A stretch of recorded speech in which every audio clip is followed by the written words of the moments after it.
Yeah, atiefo, mam good evening and nanumre. Anybody of Fidino, will be on so Fidino, baby, and there be an Yifato Heaven King TV. Now and then come on, baby, the opportunities will come. The days will put it at Dabum Como. Now, subscribe, Heaven King TV. Heaven King TV, now you need come. Dear to yourself, prayer, brother Filippo, Zaki, I want to bet me at Dabum Como. Now, brother Filippo. Yeah, say, I'm going to do the dialogue, and I want to say, oh, you're going to do the fine. And I haven't continued to say, oh, Heavy King TV, there be a Dabum Como Futu, any of the Miami and more so. Until we be around with TV and never be and I say, not Heavy King TV, yes, so. Fato Heavy King TV, send a very idea video for be out to her. You bet me a subscribing to yourself and subscribe here. But more than answer, we subscribe because Heavy King TV, dear, Utia, I guess a Utia, but Tina from one bus and a very waiting at the above, brother. And that's what I said, I said, little be a TV, which is good interview and a ban be out here when you be now. Get you for us to go ahead and also subscribe on Heavy King TV. That was it. Now, brother Filippo, and yet, yes, I feel why I some back who will be the person anyway. Now, come what the person you didn't and say, well, Butch, I will tell you, I will send you, we see family any Abrabon, and whom come what the person you see, send a baby. Eddie actually along so to be Eddie Abom Granty. So what's he can and no one in a day, no Eddie Sanko. Okay, so far so good, no. I am because life is not easy. Abrabo easy, sir. We catch us Abrabo easy, and not in front of the no show. Say we are Bruce, no. Uba Bruce, now we need Juma on Chabushi. You are Africa, Crana said, what you call one of the swamp association. Na me pacho ye ka say abuchi life enye easy a ti sen abuchi life no asusu me pacho oba bibi mo ye ji go ti be mo bi to ana o no me san na se for me kai I tell last 2 months me ko klom ako ye space akakra me ba fie na aja me so me say I me say come ano e ko meeting one guy I was trying to discuss any more discuss me see me ni go on ka cha me say me stupid ndi matter but hunya because we first come as a cotton son. If I show, yeah, I'm not a African, who body is no more bassin, once I have fresh, and that cast moon to ye, who say the Alba Brucha, and Cabuchi or Huato. Now for the senior cast of Bruchi life, 9 years, and on a woman, yes, so. About the way to make them about what's the actually, yeah. Me, Abluciana, I want to go on ma, who depend you, a Juma Seme, man, baby, so on so a more Juma, ya 2 minutes as for. What I say, especially Italy, beginning the age more on pa before, no Juma or on pa. Next guy then, I want my Italy, but and there, and to say, first. Excuse me to say, Nitipa. A Juma Sana. Now, I want some idea, no. Into Mupasa, which they say, Munya Juma, your crown. Oh, a Juma, a Juma, better name, no, Muna. Not a Juma, I don't know, me pacho. Corona into a Juma idea, and I pacho, Corona, my done it because mechanic saying, because my Italy economy ever high. Na some cancer first day abuche dey one might tell ya you can buche cry one might tell cry you found can say we burger cancer buche dey tell you go fit containers any amount for say amount for any banning we nyina na because Europe dey tell him na akwa say wo mo ho wo so but Italy is still now Italy was high say peke because Roman Empire no e wo can say go peke na say because Italy there's a way to for us they need to say ya no be kasa no kete kasa oh but make you point we there me dey pa peke no because peke say kan okay and ma ti ba ku bi fi am so ka che ni ya na etino ultimi mbo European countries abroad be Italy free okay because Italy ya no muti omu efo nsi ya admeku obobo ya ho ban ene Samuel Everybody company ewa libo kase company na moton home use niema bi opebia se ope bicycle ope car tires ope fridge open ya ope bia home use bia no wodi wani kire elibo na obi be kire se elibo fa na store no elibo ma kale primary school dia ni nche ho na wo ye no no ma no e betu bia se ne be ya se in case ba bia wo bia no a wo pe bi o metimi adiriba bi abrel aye +39 327137591 ne number no ma mi sisu e ma mo bi ma tiefo aye +39 327137591 wo frɛ no ma we a de wo pe bia no tiefo Musa ebe Canada minua brother Philip. Pekre ne de kire se kire sen ana anye sa ana se edien na the baby so ni nyina say so far so good. But what trouble say Italy fieru do say. Okay, my friend which most by say 10 years, 11 years, you know. Oh, 10 years they said there we some years small boy, you know. I feel I'm more 25 years. Oh, but 25 years. Everybody tell me so. Now because why you be already be 15 years. Because we tell you. Oh, anyway we are fresh pa. Because we share read and also come. Oh, anyway we are fresh pa. Can me come my bone ma ko ni. I'm patcho wa already. Me patcho that me wale. Na adeti na nwa obi onye 25 years ni. O je kopem dabe. Awade e kwan wa nti afẹ ni e bon price na me bi ye ho kan ni be man e guso ye bon pai. Oh, na se na mpana de wo bi de. Oh, one is a higher punch timi kan ni ancho pa se. Okay. Kaka me kan say baby say me ni kan ni say. Na so bi ka say obi pese oba Europe a. Ana se enu no mo Ghana no. Opa se oba Europe. Sika se le dia o de ba Europe a ana be boa no. Ana se dia onya ya na se e bia ni sika o no fa nya ni business ana se say. People so yes akukọ kan ni bi to kan enye pe. So be babu she na oba kan papa so a plenty ka chene se mane on trafi mane mba because be na ne ma na ne papa na ni mi bi lo ko fare de na ba oni buta ya ko fare de na ba mana ba be ye bet so ka se ututo nsuo so akofa desert na sefo aba because ba no na sabi refugee for ko no mu go ba no mu ntimi hwe o papa enti na asembe na be ka che enua no mo a sabi o ka se because you see Quantity of friends, but many a kind of Timara can't chat you for more share, more muti, and so be a more crowd meeting be a true friend. Life is not easy. I will tell, I even do, I will tell no I won't say, who know Juma. We engagement to ground floor. Yes, the baby ground floor. I didn't hear. And I found out the other for.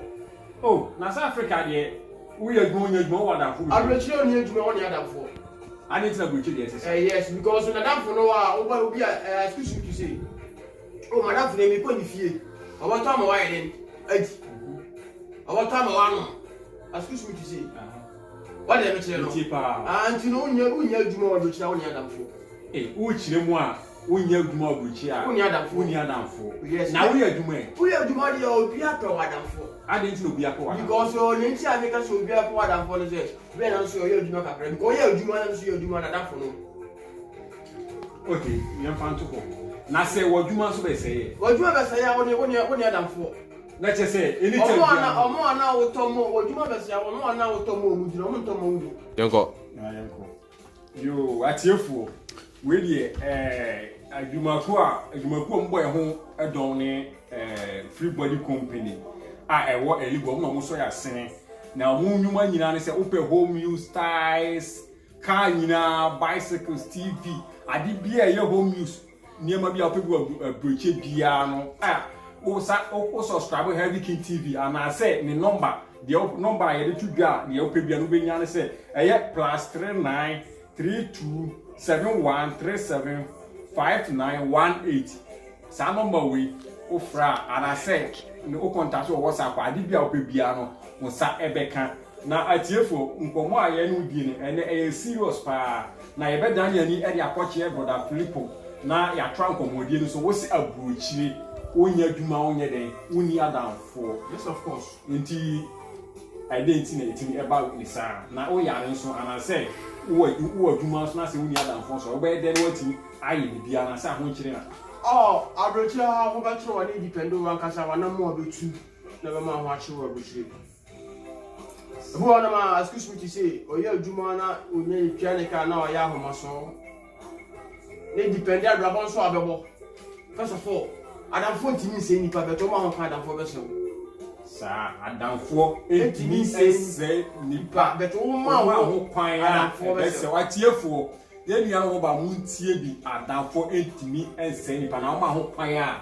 no best say o ma ho kwan best ene ne de ehe me pacho say wo fle adwuma ba wadamfo atuka ba fi say chale yenko ha je na kwan no oh that's am ka say o yenko ha de ende say ende e say wo butaya wo ko hono ma wo kwakoye butaya be ne si woni so wa ba wo ko mu butaya si woni so say bi wo ye adwuma ba na wo kwakoye akokwa na do na ewu fie wo to we na kwakoye fie because tu kwan na utimi ko fie na utimi ba na ye fo continue utu kwan na utimi ko fie a na utimi sai ba na utimi sai ba ye fo continue ana say obi ana say wa kai wachi okay osia prokwa na osia ti ko na atafle osia ide apro sinye e bantimi nkisi krara okra na ga ele beta because atiefo ere de brother Philip oyi nsem oh no amaye enti na beka say nkomo a ebedini de ye brother Philip anu betimi ere eye di sako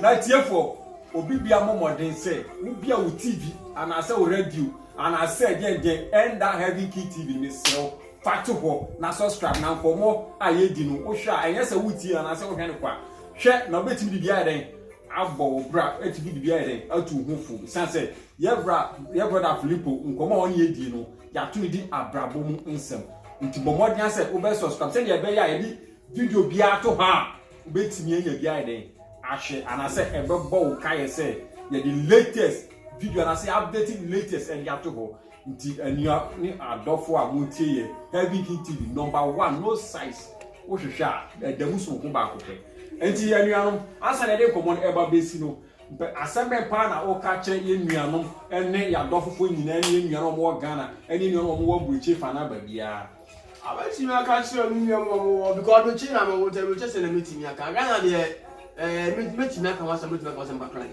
committee ka ade na business sa o ye wo Busia Ghana oh mo Busia Ghana Busia na wa hanom no do valuable mami echene asumbu echene na mpacho wo Busia bi wa yeah tesi ya wo so mo Busia ni me no na wa ha e mo Busia ni no wo fie de wo fie oh na say ye ba say the people bi so akofu fine the people bi see the people bi within be na because wa ha no tesi ya o ma mi ni ha o papa wa na me so amenya adwumesi de na me ye wadanfo oh say wo kan say obi onya adwuma bia na nya wadanfo ene de enya mi pese na me kese obi onya adwuma nya madanfo me si abrochire unni adwuma wo ni adafo oh wo ni adwuma wo ni adafo yeah okay enya mi pese say me pa wa say me pa no me pa wa say what I say let's have na watch you me no say ubisa me question na me chere say abrochire unni adwuma wo ni adafo let's say wo chire back say wo chire ma me ti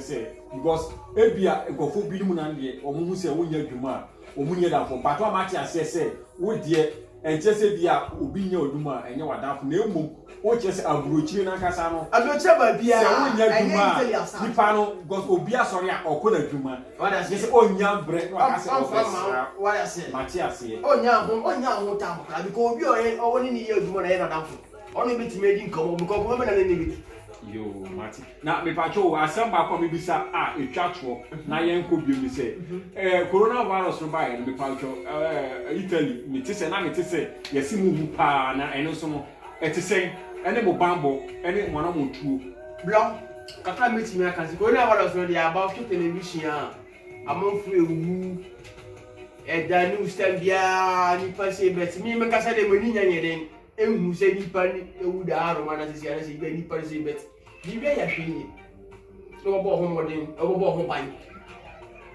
okay bibia ahwe yie se ubebo ho ban na se ne be ya obetu na mo ntuo so eyi because onim se wi wuo wa hanu ko hanu wa be because obi be do di wuo ai dia no kwe ntino corona virus aba first of all ode to ron sa na wakata wa no they say 5 distance no the amount what I said okay